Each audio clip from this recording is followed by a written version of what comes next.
Hey friends, welcome back to another pottery tutorial. I don't know about you guys, but this winter is sort of getting me down. So I've been thinking a lot about spring, and maybe you guys are too. Hopefully we have vaccines in spring, hopefully we can start to go out again. For me, usually in springtime, I'm repotting my plants. I mean, isn't that just what you do? So in order to prepare for spring, I want to make some hand-built planters. So today I'm going to be starting with a super fun technique that I very rarely get to use, which is the coiling technique. So let's get into it. For this project, you will need a working surface. So I always use this wedging board that I made, and I will link down below to another video that I made that shows you how to make one of these. If you don't have one of these and you want to get started right away, you can put down a piece of cloth like an old pillowcase, or some wood, some unfinished wood would also work. Additionally, you will need a knife, a paintbrush, a scoring tool. If you don't have one of these, you can use a serrated rib, a fork, or even a needle tool, and some slip. Some additional things that can be useful are a spoon and a rib. What's great about this technique is you don't actually need that many tools. So everything that you have here, if you don't have a paintbrush, you can just use your finger. I already mentioned the alternatives for a scoring tool. Knife you can just get from your kitchen. So you really truly just need clay, but all these tools are quite helpful. So let's get started. So I will be using stoneware clay today. I almost always use stoneware. If I don't mention in my video what clay I'm using, you can just kind of assume that I'm using stoneware. This clay happens to be a white stoneware clay. So we're just going to start with a small piece of clay, and I'm going to start rolling it into a coil. So the key to rolling a coil is that you don't put too much downward pressure with your fingers. So you really just want to be pushing your hands back and forth, and then letting the weight of your hands like compress the clay so that it needs to go outward. And then simultaneously, as you do that, you want to be spreading your fingers to kind of encourage the clay to go outward. So here's my coil. I want you to kind of assess your clay, feel how wet it is, because if this is fresh clay, it's probably quite wet already, and this means you don't have to use slip. Generally with fresh clay, I don't use slip, only if I'm feeling like it's a little bit hard, or I'll use slip on leather hard clay. Whether or not you slip though, you definitely want to score. So I'm going to use my scoring tool to score all along one side. And then I'm going to score the other side. So to clarify, you only really need to slip and score sometimes. Other times, like, it could just kind of make your work sloppy. You always need to score, but sometimes you don't need to slip. If your clay has enough water in it already, it should stick without the slip. But it depends on the clay you're using, so yeah. Okay, now I'm going to choose one end, and I'm going to start rolling it into itself. Sort of like a snail. So we're just rolling it up, trying to get it pretty tight. And of course we want the two sides that are coming together are the scored sides. So the scoring gets kind of blocked by the, it's on the inside. Okay, so now I'm going to compress a little bit to thin out the bottom, but also so that the clay kind of squishes into itself and gets a really good attachment with the next piece. Okay, I think this is a little too narrow to start with a base, so I'm going to widen it a little bit by adding another coil. So you can also, of course, start with a slab bottom for your coiled planter. However, I quite like to choose one technique and apply it to the whole pot. I think that unifies the piece and just like makes more sense. Plus all of the weights will be the same. Slabs tend to be a lot thinner than coil building is. Okay, so now I'm going to do the exact same thing. I'm going to score one side, flip it over, score the other side. Now I'm going to stick the scored side against the other scored side. Try and pinch these two pieces together and then continue the rolling up. I can blend the new coil into the old coil. So I'm going to say this is plenty to start with. Of course, you can just keep going and make your piece really wide as you want. This technique can be used for as big of a pot as you want, as big as of a pot that will fit in a kiln. Okay, so now we're gonna get started on the walls, but you know what? It's exactly the same process, so we're just gonna keep coiling. My coils are all about a finger's width, but of course this does depend on what you're trying to make, like how thick you want the walls to be. You can of course make a much thicker coil, but then your walls will be much thicker. Okay, so I'm going to score here where my new coil will attach on top of the bottom, on top of the base of the pot. And then I'm going to score now just one side of my coil. The thing about scoring, and also slipping too, of course, if you're applying slip, is that you want to score the two sides that are going to be touching each other. So wherever that's going to be, you want to score. So now I'm going to be flipping the scoring side down and laying it on top of my base.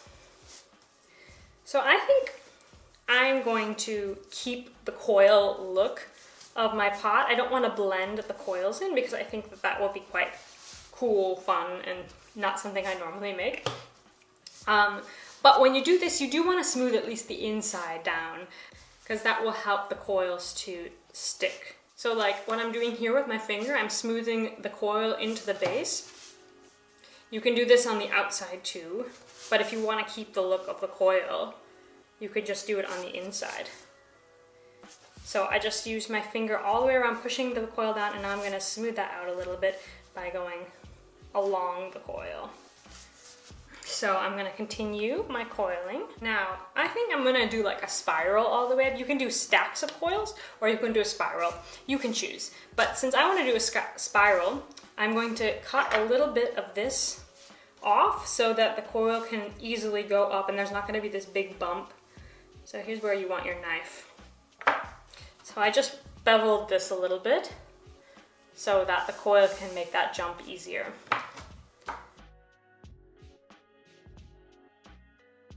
All right, once again, we will score and score the part where the coil will attach. So now I'm scoring on top of my last coil.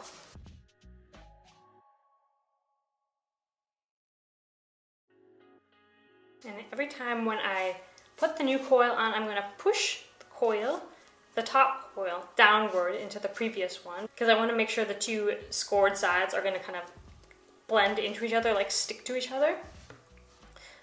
So I'm gonna push down and then I'm gonna take my thumb and I'm gonna go along the inside and push the new coil into the previous coil to blend it in and help with that attachment.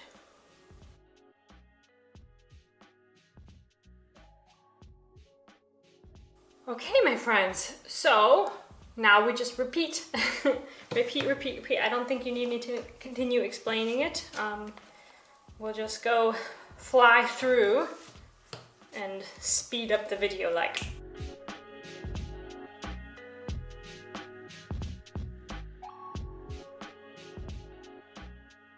As you're working, definitely you want to be holding up your pot and like checking on the shape as you go.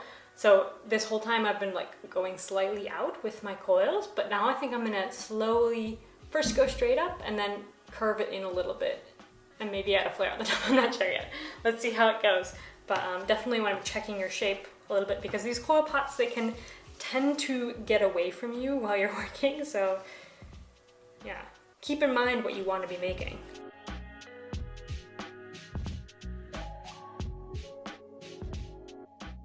Starting to remind me of a honey pot shape, which makes me really happy. Don't worry about the extra scratching that's happening from our scoring. We'll clean that up later. Just focus on your form now and focus on making sure your coil have good attachments. Oh, and I forgot to mention why these might be useful. So I haven't been using these, but you'll want to use these for shaping if you want to shape. You can use the inside curve of these to kind of help you shape the piece itself, so you can run it along the inside of your pot, very similar to how you would if you're throwing. Same with this. You can kind of use the curve of the spoon to kind of shape your pot. This will really help to keep everything very regular and even. I don't really feel like doing that, so I'm not going to. But they're handy if you're looking for more of like a perfectly rounded shape. You might want to try using these tools.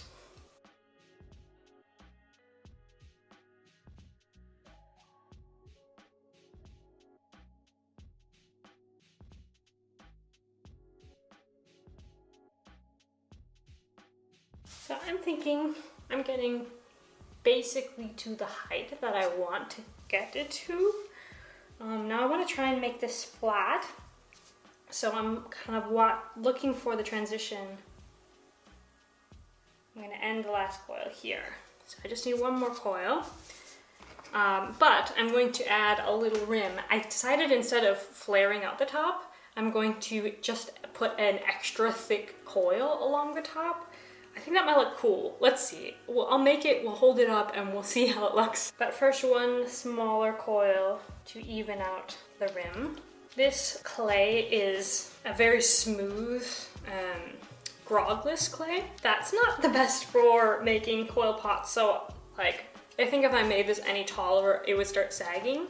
However, as I was talking about larger stuff, you can make these as big as you possibly want. The bigger you make it, the more you have to control the drying, because if you make the pot this tall, all of this weight up here is going to push down the base of the pot, and it's going to start like sagging outward. So if you want to make a really big one, all you have to do is start to let the bottom parts of the pot dry while you have the top part still wet. So what I would do is I would just put some plastic on the top until about maybe here. Let this bottom part dry. You can speed up the drying with like a fan or a hair dryer, or you can just like let it sit overnight or something. And then this top part needs to stay wet so that the next clay can stick to it. And then you can just keep building up and up and up. Okay, and then the point that I want this coil to stop, I'm going to slice at an angle to flatten that bit out. Just like that. Okay, before I do the final shaping, I'm going to make that ring top bit that I was talking about. So this I want to be like maybe twice as thick as normal. Let's see. Let's see how it looks. I've never done this before, so.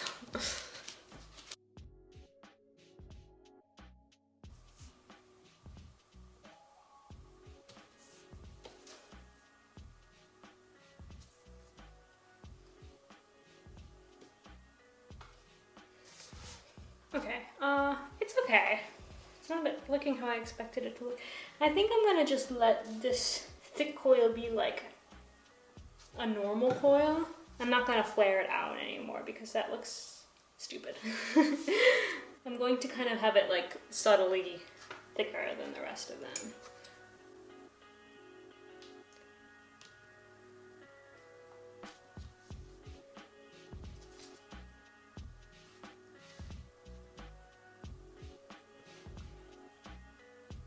Let me do a bit of shaping before I deal with these scoring marks. So I am going to use my rib now and kind of push out that middle a little bit more. So basically what this is doing is it's stretching the clay a little bit so that the clay will become thinner at these points and become wider. I think that's cute. Okay, now I'm going to just clean up all of these edges. So you would just have to find a tool that works. I'm gonna try my finger. I'll probably also try this edge. Let's see. Basically, you just need to get in between to smooth out those cracks. So I'm trying to not make these coils look like drawn on because that looks sad. I want it to look authentic. So what seems to be working for me is I'll put this sharp edge of the rib in between to get all the way in, and then it sort of makes a too sharp of a coil, and so then I smooth over with my fingers. That seems to work for me.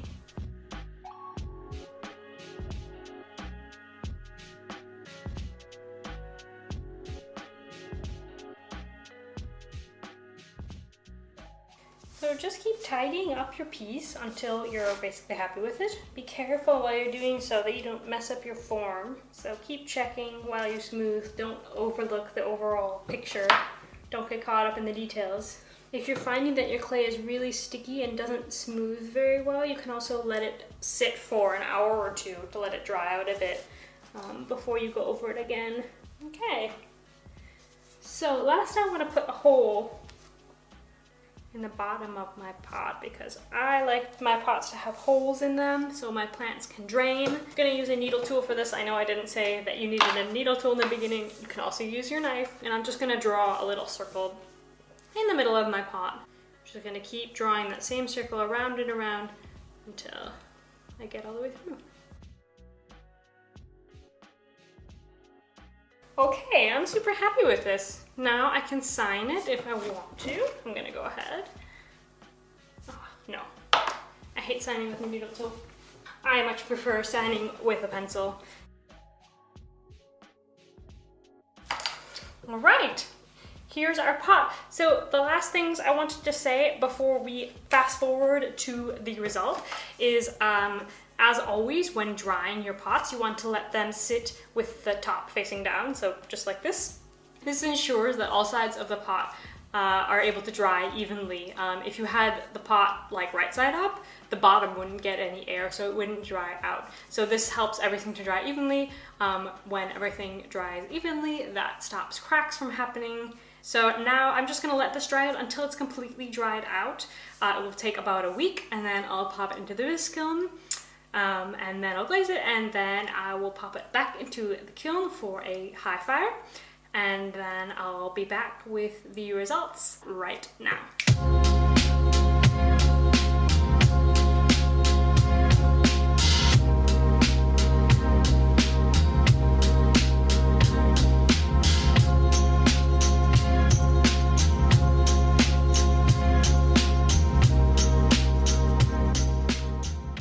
Guys, I hope that video was helpful for you. I would love to see your coil pots, so please follow me on Instagram and you can tag the pots that you made with this tutorial. You'll find me at Pottery to the People. Did you just laugh?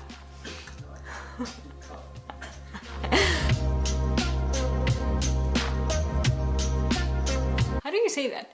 Tag me on Instagram.